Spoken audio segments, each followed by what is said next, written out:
زي ما اتكلمنا في الفيديو اللي فات واتكلمنا عن توأم الشعلة، قلنا المرة دي هنتكلم عن توأم الروح. توأم الروح بمنتهى البساطة هو التوأم. كلمة توأم هما اتنين بيتولدوا مع بعض.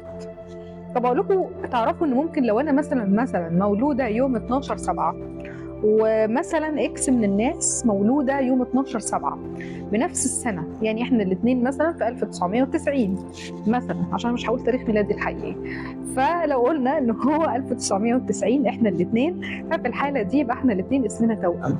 تخيلوا ان احنا الاثنين تبقى حياتنا ممكن تكون قريبة جدا من بعض، او نمر بسيتويشنز او بحاجات معينة اللي هي مواقف في حياتنا تبقى مشابهة. بس توأم الروح بقى مختلف تماما. جربتوا قبل كده لما تقعدوا قدام حد ويكمل لكم بقية الجملة اللي انتوا بتقولوها، او تبقى هتنطق بكلمة تلاقي اللي قصادك نطق بيها قبل ما انت تنطقها؟ جربت لما تكون رايح تشتري حاجة وتلاقي شخص تاني انت بتعرفه كويس قوي وبتحبه وفي بينكم علاقة عاطفية كويسة جدا، حتى لو كانت علاقة صداقة، هنا ما بتكلمش عن الرومانسية، وتلاقيه بيشتري نفس الحاجة اشتراها وتلاقوا نفسكم انتوا الاتنين جايبينها وتقول ايه ده انا لسه جايب كذا؟ طب جربتوا لما انتوا مثلا تكون انت عايز تسافر في مكان وتلاقي الشخص ده بيقول لك ما تيجي نسافر في المكان الفلاني؟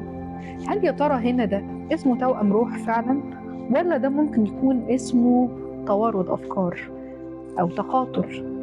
لو احنا الاتنين وصلنا لدرجة من التفاهم عالية جدا بيننا وبين بعض، فبقينا قادرين نفهم سيكولوجية بعض او نفهم افكار بعض، او نبتدي ان احنا نبقى افكارنا متشابهة وقريبة من بعض.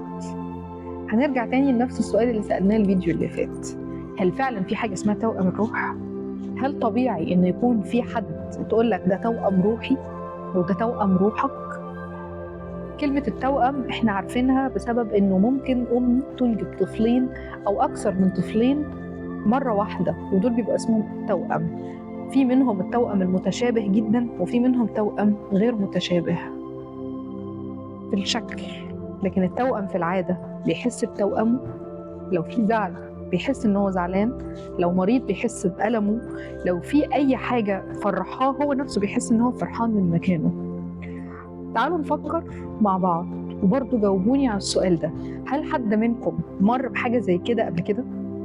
أو دخل في علاقة عاطفية أو في علاقة صداقة أو في علاقة مع حد من الناس اللي هو بيعرفهم كانت مشابهة للكلام اللي احنا حكينا عنه؟ طبعا توأم الروح أعمق من اللي أنا قلته ده بكتير، بس خلينا نتفق احنا عايزين نوصل في الآخر لإجابة واحدة.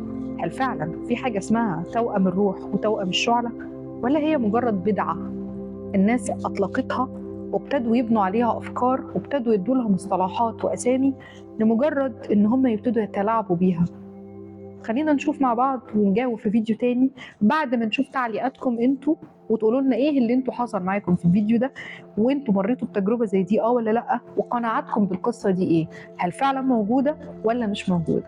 كان معاكم سارة فودة، خبيرة الفلك والتاروت والطاقة. طيب